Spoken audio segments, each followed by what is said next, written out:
Hi friends, அஸ்ஸலாமு அலைக்கும். நோன்பு பெருநாள் இப்போ தான் ஃபஸ்ட்டு வீடியோ. இனிமேல் எல்லார் வீட்லேயும் காலை பிரேக்ஃபாஸ்ட் என்ன, லன்ச் என்ன, டின்னர் என்னான்ட்டு வந்துடும். உங்கள் வீட்டிலலாம் எப்படின்னு தெரியும் சொல்லுங்கள் கமெண்டில்.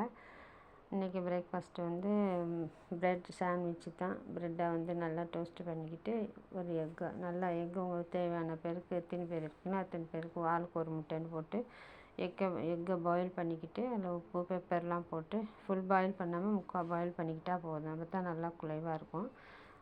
ஒரு பட்டர் க்யூபையும் அதில் போட்டுடணும். போட்டு நல்லா மேஷ் பண்ணிடணும். நல்லா மேஷ் பண்ணிவிட்டு அந்த ப்ரெட்லேயும் பட்டர் போட்டு தான் வாட்டி வச்சுருக்கோம். அதுலேயே இதில் அள்ளி வச்சு நல்லா தடவிடணும். நல்லா தடவிட்டு அப்புறம் நல்லா ஃபுல்லாக தடவிட்டு கொஞ்சோண்டு சில்லி சாஸோ டொமேட்டோ சாஸோ உங்களுக்கு டேஸ்ட்டுக்கு தகுந்தாப்புல ஊற்றி இந்த ப்ரெட்டையும் நல்லா தூக்கி வச்சு எடுத்து வச்சிங்கன்னா சுவையான